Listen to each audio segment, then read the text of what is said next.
Hello, Geki here. Welcome to my review of A Game of Thrones, Hand of the King, a game by Bruno Cathala for Fantasy Flight Games that takes from 10 to 25 minutes for 2 to 4 players. Today I want to experiment with a kind of a new format for my reviews or conversations, which is simply a more structured one. I will go first into a quick overview of gameplay, then discuss arts and graphics, and then additional elements, which for me usually means comparing this to other games of the same designer or of the same ilk, in this case of the same theme. Game of Thrones Hand of the King is a very positional, quasi-abstract game, which, as you can see here, is played on a 6x6 grid, where the main characters from the show are represented. Varys will be the main mechanism in the game. What you do on your turn is you move Varys and choose a house, and you capture or recruit all of the characters of that house that you passed and put it in front of you.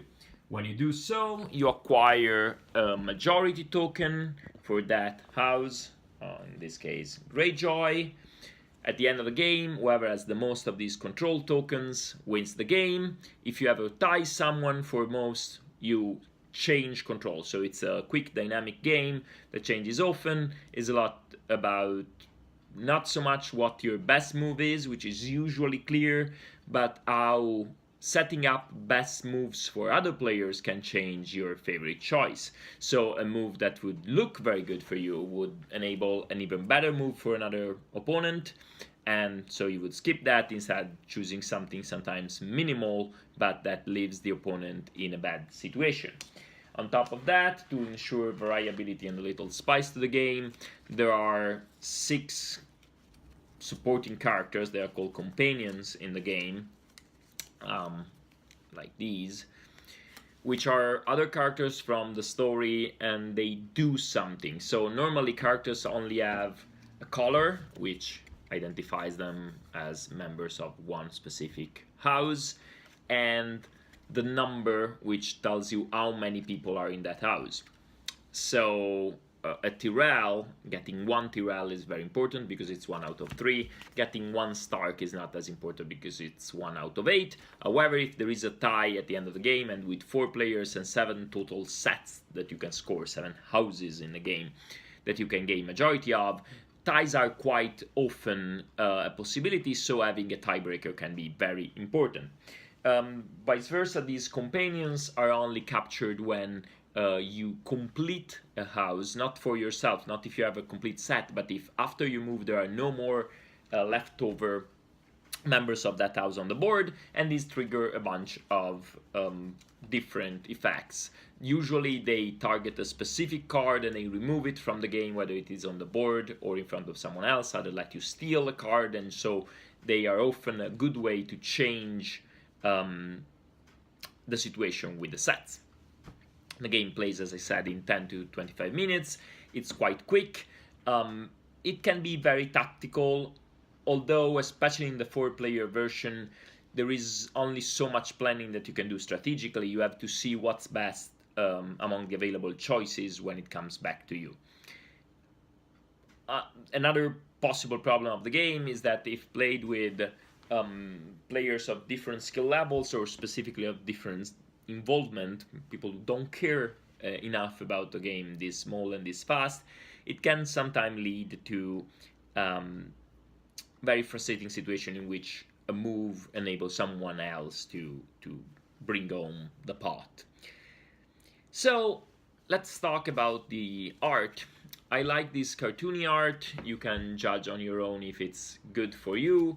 I actually think that the captures the feeling of the characters in the books, which is what this is based on, but somehow also of the TV show. They are usually easy to recognize in a funny, light way, which is appropriate to this kind of game, where the characters are recognizable by the key features.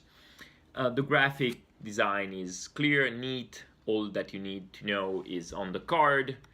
The one thing that I don't particularly like about the graphic design is this tiny text on the companion cards, often verbose, and they could have been quite more direct and sometimes even resolved with iconography. In terms of theme, that is where this becomes interesting for me. This is currently my favorite Game of Thrones game. I am a fan of the show and of the books, not a super fan. I don't know all of the theories of conspiracy and secret knowledge that are slowly revealed in the books, but I did read the books. I am an avid fan of the show. So, for my wife and I, looking for a game of a Game of Thrones, a game squared of Thrones, so to speak, to play, has been an ongoing quest. A quest that we have failed at. For a reason that I won't go into details now, the big Game of Thrones board game doesn't work for us. There are some random elements that interact with the no luck overall game that soured it for us. The LCG was fine and dandy, but nothing exciting for us, not exciting enough to get into it. And while I've seen it and it looks very interesting, the Cosmic Encounter Retheme Iron Throne we haven't played yet. So Game of Thrones worked for us. I'm not claiming that this is the most thematic game, however it is more thematic than it looks on the surface. The simple idea of Varys going from family to family trying to bring support to you, most likely a crown contender or something unknown, but an alliance of houses, and being able to break up people in the same house to fight for different contenders is perfectly fitting the theme.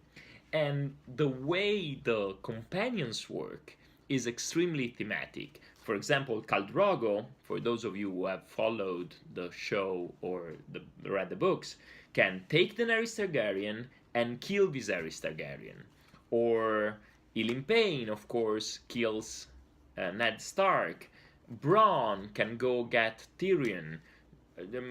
Peter Baelish is very devious, so he draws two cards and does unexpected shenanigans. Sandor Clegane simply kills someone, and so forth and so on. So the theme comes through, and actually the theme helps you remember these way more than simply practice with the game. Finally, a word on the designer. Catala is among my favorite designer, I would say. Some of his designs, like Shadows over Camelot, Mr. Jack, Yamatai, I find very, very stimulating. This is much simpler than that. I would put it more or less on the same level as Queen Domino and slightly over King Domino just because of the companion cards.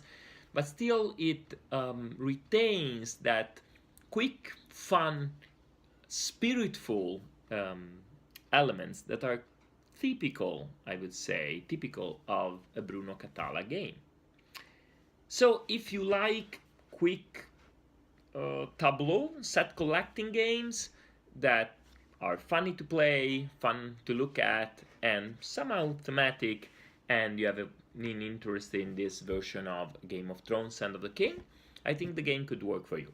It's not the great revelation of the year or anything like that, and of course if you do like some of the other Game of Thrones games that I mentioned, you will not find this comparable in terms of thematic immersion. I hope you liked the review. Let me know in the comments on YouTube or on BGG what you think. And please consider subscribing and let me know your opinion of the game and of the review. Have a good day. Bye.